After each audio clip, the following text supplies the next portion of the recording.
what were my best / favorite depictions of the novels and the films?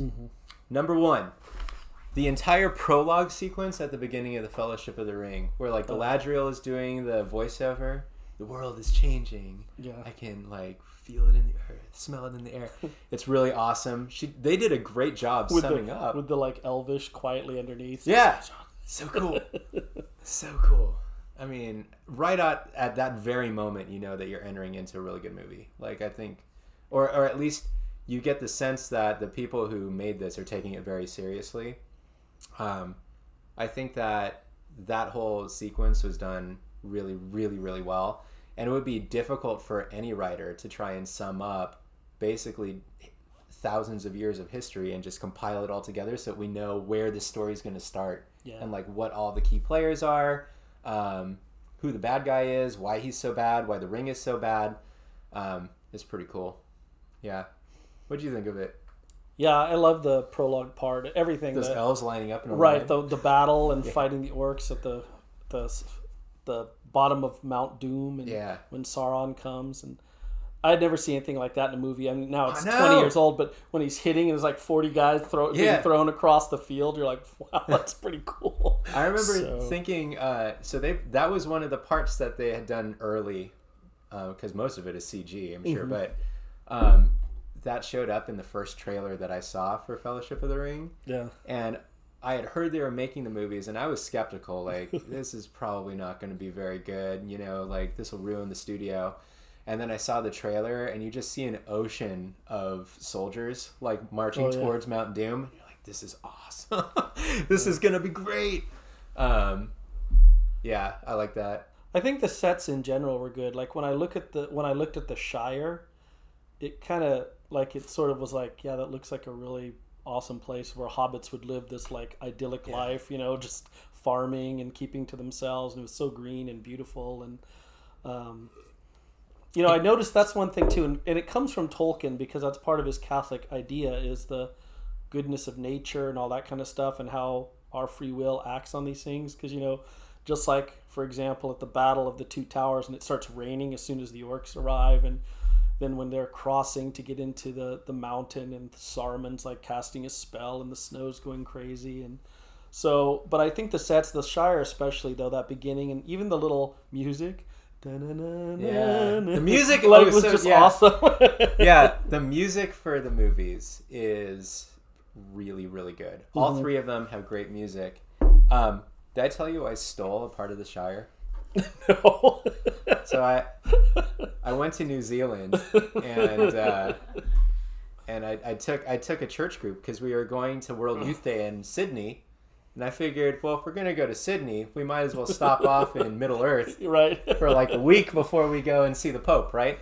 So yeah, we went to the Shire, and it's so funny. Like, the tour guides there, they've given that tour a gajillion times, so no enthusiasm in their voices at all. We're in the little tram, and he's just like, yep, there's a hobbit hole. There's no more bricks on the front because they're not filming the movies anymore. But we leave the facades up so that you guys can come see it. We're like, great. And then one of the tour guides when we were there said, you know, you people go crazy for Middle Earth in a way that we never predicted was even possible.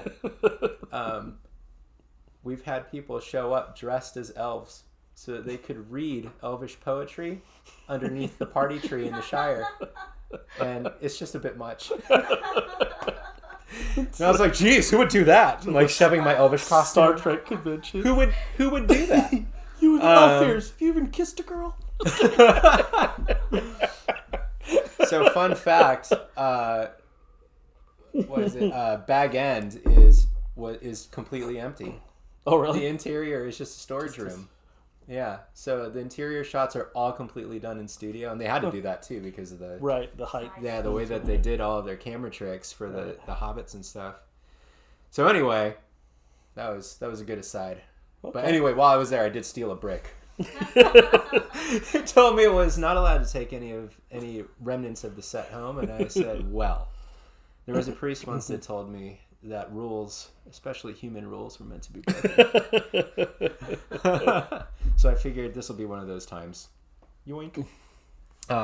By the way, I lost it, so I don't even know where it is. Oh. Yeah, it's too bad. All right. Second thing I loved about the movies, I thought the depiction of the way that the world looks when you're wearing the ring is awesome. They describe it only once, I think, in the novels. In The Two Towers, when Sam puts the ring on, he describes what it's like to have the ring on and how it's like the world is shadowy but somehow clear. And it's painful, kind of painful to be. I don't have the exact passage memorized or anything, but yeah, it's the way that they depict it in the movies is, I think, pretty cool. Do you think it's supposed to represent just seeing the spiritual world in general from like the mortal point, or do you think it's like seeing the spiritual world through the eyes of sort of sinfulness or evil? I think it's that one. I think it's specifically you're given a glimpse of how Sauron sees the world in all of his malice and evil, what it's like, because that's why when Frodo is wearing the ring and he sees Aragorn and Glorfindel, the righteous elf, right? And he sees them wielding their swords. Their swords look like they're on fire, and it looks like these are like heavenly things that are almost painful to look at from the eyes of the one wearing the ring. So I think it is like a window into how Sauron or an evil demonic being would see the world, you know? Like all the good stuff is evil. Right. Yeah. But glowing it's like hard. It's hard to look at. Yeah. It still can't overcome because they're all bright and everything. Yeah. And everything. Yeah, totally. And how the ring race, I had heard this described by, I actually think it was Father or Bishop Barron now a while ago, and he was talking about the differences in general between Catholic authors' depiction of Satan or Satan figures and Protestant ones. And he talked about like the devil and Daniel Lewis and all this, and a lot of modern cinema is very Protestant in that it looks at the devil as this almost tragic figure. He's always suave, he's always sophisticated, he kind of comes across as someone who got a raw end of a deal. And he said, in Catholic authors never depict that. You have Dante, for whom, version. He's kind of pathetic. Evil's sort of pathetic in the end. Frozen in ice. Right. Yeah. And, in the whole idea of the ring race, I think at one point, doesn't Tolkien describe them? I think he says as always at the point of death, but never being able to take the life. Yeah. So it's almost a painful existence to be right at the end of to end the suffer. So they're always suffering. And Sauron is very Dante-ish in that even though he's depicted mostly with fire in Tolkien, he's trapped in his tower, ultimately. Yeah, he can't even take a form again except a big eyeball. Giant eyeball. Yeah. And then his minions, even, he has to cast a shadow so that they can go underneath it to go fight his battles for him and stuff. So that is kind of Dante Alighieri-ish. Yeah. Where the devil is like this brutish winged thing that's trapped in ice, flapping its wings, and all it can do is spread its cold and evil that way. And it makes the world colder. Yeah. Very cool. Okay. All right, so number 3, I love how Gandalf is portrayed in general. Like just in general. Ian McClellan played him to the T. Like perfect. Perfect. He was the perfect depiction of Gandalf, but then the one moment that is like Gandalf's guitar solo for the entire 3 movies is the Bridge of Khazad-dûm. Yeah. I am a servant of the secret fire, wielder of the flame of Arnor. The dark fire will not avail you, flame of Udun! In the first movie, you got that demon. That's this Balrog, the demon of the ancient world, that is chasing after the Fellowship in the mines of Moria, deep underground in the mountains, and their only way out is across this really skinny bridge, which is like, that seems impractical. Yeah. But in the books, they describe it as that's like the defense mechanism. Right. Like enemies can only cross that single file, But anyway, they have to escape on this really skinny bridge where you can only go single file across, and the demon tries to come after them. And then the way that they depict it in the movie is so good. Like, if you wanted to nitpick, that Gandalf says in the movie version, "You shall not pass," once, instead of "You cannot pass." Maybe there's room to nitpick that, but overall, oh, so good. Yeah. Go back to the shadow.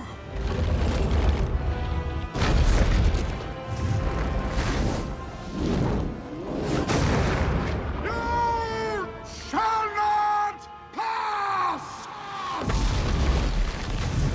I liked so all of it, good. even the stuff he says I don't think are in the books, or like, you know, because he has to describe for people who have no idea about the background. Right. This is a demon of the ancient world. Right. And, you know, Legolas, who's the only one who has, even though he wasn't there, at least he's of the elves and has the idea of what these things knows what a Balrog are. is. Yeah. Mm-hmm. And, you know, and when he tells Aragorn who's going to face it, he's like, swords are useless here, you know?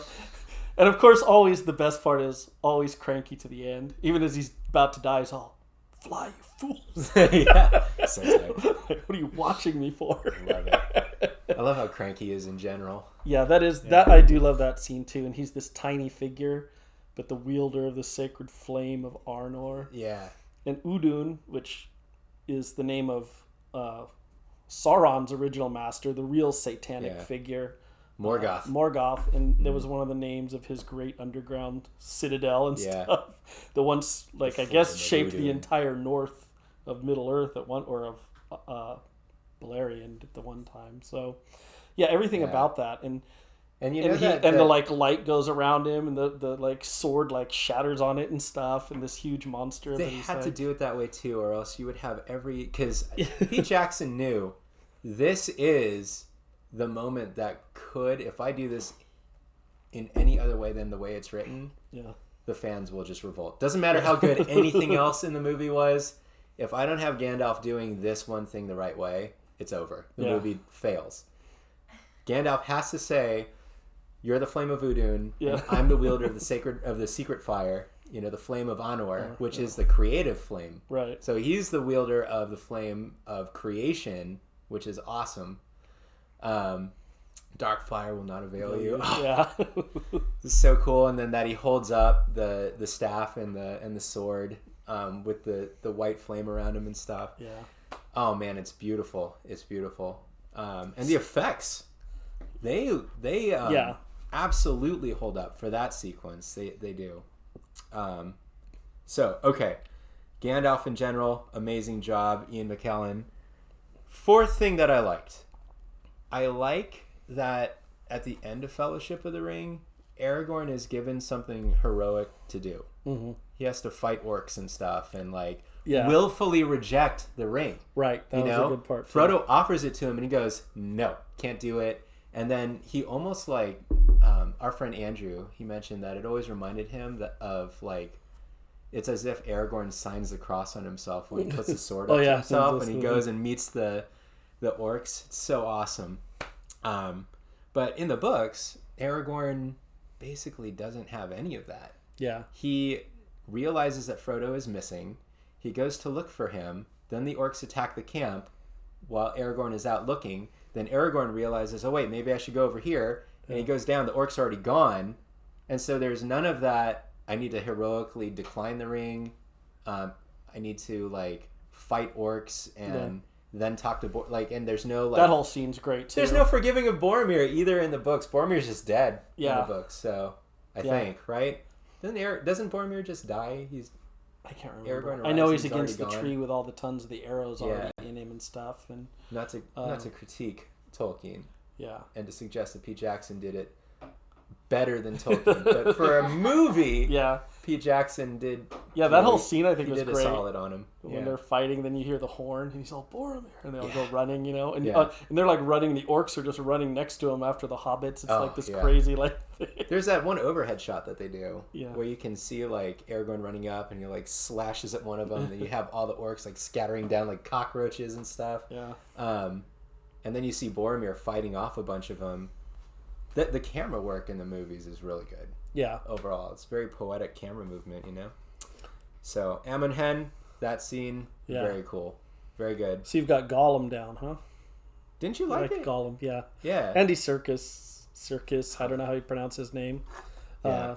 He's such a great character actor with all his weird stuff. He kind of steals the show in the second movie. Anytime Yeah. you go to the Hobbits, it can be boring except that he's there. Yeah. You know?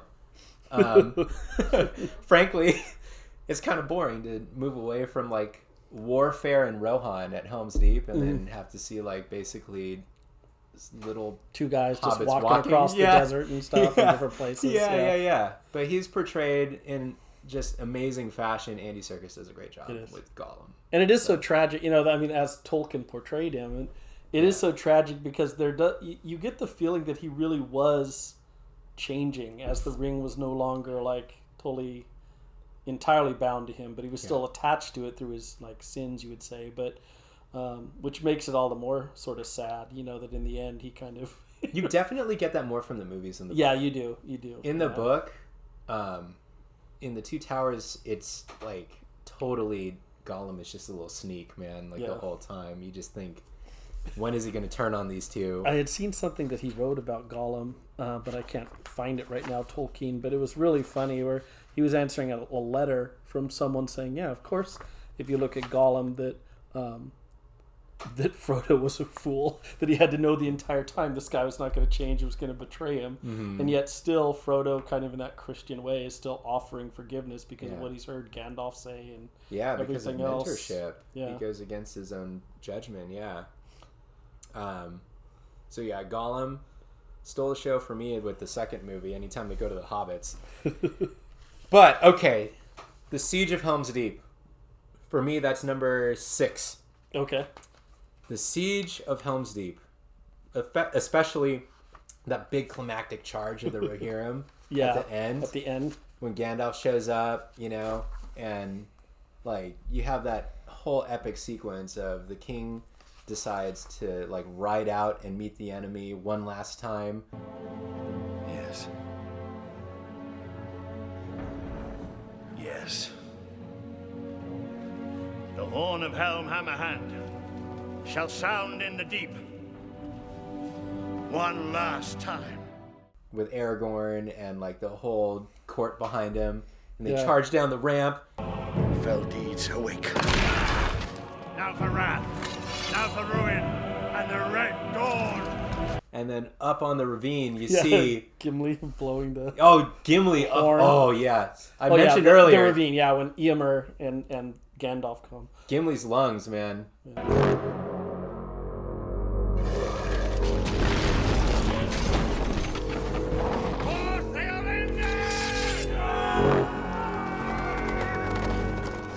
He can make an entire horn the size of an entire tower sound for that long. Yeah. Yeah, he's got some powerful That's a very lungs. symbolic sort of scene too, where the light arises in the east in Gandalf's words, because that's where Christ is supposed to return to Earth from the east, and so he's like, look to the east. And then that whole Theoden King stands alone. Not alone. Yeah. Theoden King stands alone. Not alone. Rohirrim!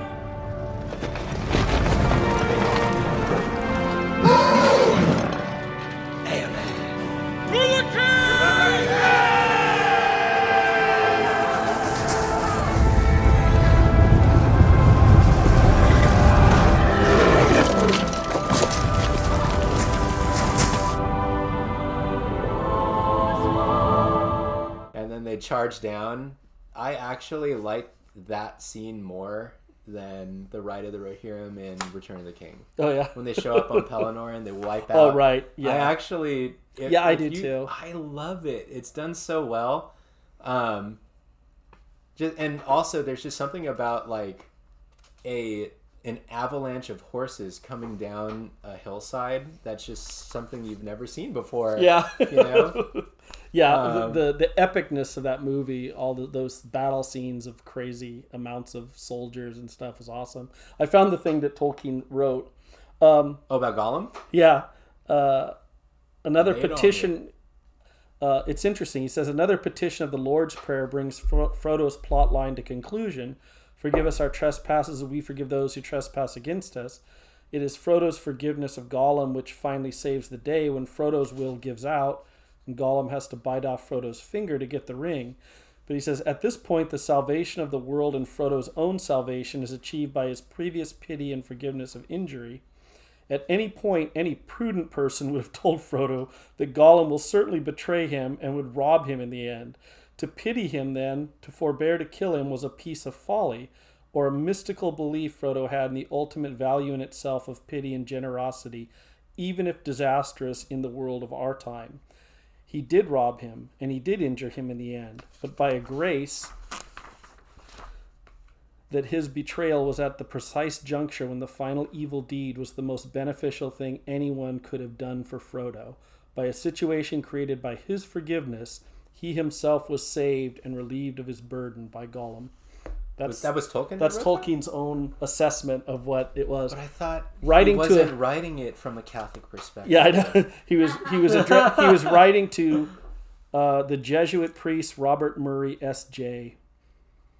Yeah, earlier he said, I am a Christian, which can be deduced, and in fact a Roman Catholic, and talking about Elbereth and devotion to Mary. Oh, yeah. So, yeah, it was...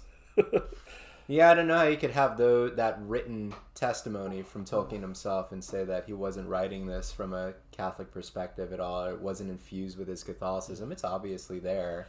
Well, you want to end with just of the last closing speech, which is great, because it's almost verbatim, I think, from the book and the movies are pretty close. They had to cut it, I think, a little bit down. But it's very close. I actually think that it's done... Obviously, for the movies, they made it a more cinematic kind of speech that sort of crescendoed to a point. And in the book, it is a little bit different. But I think that the way that they adapted Sam's little speech that he gives as they depart from Faramir, the way that the movies adapted this, it's great. Sam says to Frodo, it's all wrong. By rights, we shouldn't even be here.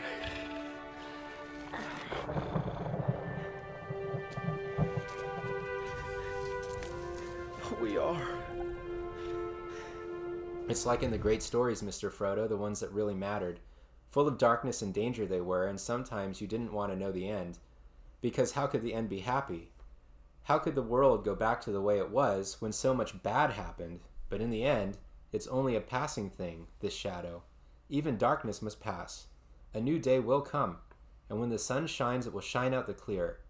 Those were the stories that stayed with you, that meant something, even if you were too small to understand why. But I think, Mr. Frodo, I do understand. I know now. Folk in those stories had lots of chances at turning back, only they didn't, because they were holding on to something. And then Frodo says, what are we holding on to, Sam? And Sam says that there's some good in this world, Mr. Frodo. And it's worth fighting for. That's amazing. That's amazing. So if you like what you saw, be sure to hit the like button. And if you want more videos from me and brother Chris, make sure you hit subscribe to our channel and the bell notification so that you get alerted whenever we post a new video.